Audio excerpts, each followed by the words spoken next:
waxaan rabaa inaan tilmaamno cayda nebi maxamed la caayaya inaanay boos ku lahayn, bale xagjirnimada reer galbeedka qaybo ka mida waxaa ka mid ah maanta France inaad maxraqadii yuhuudda wax ka sheegtaa waa xadhig, kuwii wax ka sheegayna waa la xidha.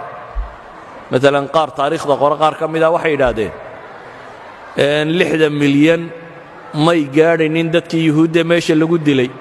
cilladu waa maxay daliilkiinnu?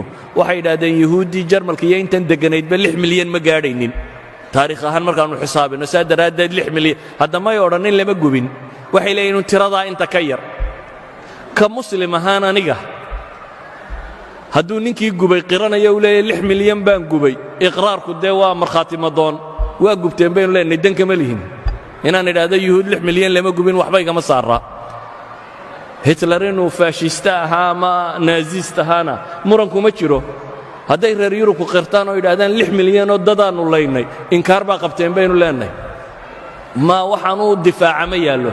laakiin waxaan tilmaamayaa in la yidhaahdo mas'alo dhacdo uun xaqiiqo min xaqaa'iq dunya ka mida haddaad ka hadashana bini aadam dhaawac bay gaadhsiinaysaa. yuhuud la yidhaahdo 15 milyan dunidoo dhan markay joogaana, nebiyullaahi moxamed oo 2 bilyan oo qof rumaysan tahay marka la caayana waa xorriyatulkalaam inay noqoto iyo xorriyatulqowl. waa maxaa tan kale xorriyatulqowl u noqon weyday? waa marka lagu doonayo, soomaalidu maxay odhan jirtay? la jiifiyaano bannaan. wadaad baa ul taagay bay soomaalida odhan jireen. marka la rabana waxaa la odhan jiray la jiifiyaano bannaan. waa la jiifiyaano bannaan sida u taalla. miidhiyaha iyo bulshada iyo waxoo dhammi wixii aanay doonaynin indhaha way ka laabtaan. ninka reer galbeed ee waxgaysta malafkiisaa la baadhaayo maalinuun dhakhtar ma tegey. dad buu leeyahay haa wuu waallaa, beri buu dhakhtarka la kulmay. adiga ka waalani hadduu wax dilo waa muslim terroristu ahaa. hadduu waalan yahay uu ka soo baxo meesha uu ka soo baxo cidi faylkiisa dib uma egto. idan waa la jiifiyaano bannaan baynu leenahay. laakiin taasi waxay isbeddeli kartaa markaad adigu hadasho, markaad adigu muctaqadkaaga iyo diintaada difaacato, markaad adigu soo bandhigto nebi maxamed wuxuu ahaa calayhi salaatu wasalaam. laakiin haddaad adba xishoonayso isleeday talow nebigii miyaa dee ma doodi karaysidee maxaad tidhaahdaa? haddaanad adba nebigaagii garanaynin dee ma difaaci karaysid. waa marka labaad, haddaanu adiga qalbigaaga ku weynayn dee dadka kale wuu weynaa kama dhaadhicin karaysid.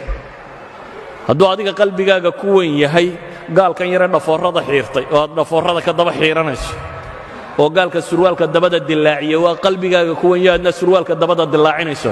laakiin haddaad cumaamad ama koofiyad xidhato nebi armaad u ekaataabaad silada yaan dadku ku garanin. sacinka maaha yaa dadku ku garanin ee koofiyadya. idan hadduu agtaada ku weynaan waayo adigu waxaad rumaysnayd, adigu diinkaagii iyo waxaad rumaysnayd hadduu agtaada ku weynaan waayo, dadka kale agtooda nebi maxamed ha ku weynaado suurtagal maaha. markaynu innagu nebi maxamed weynayno calayhi salaatu wasalaam ayaa dadka kalena weynaynaya.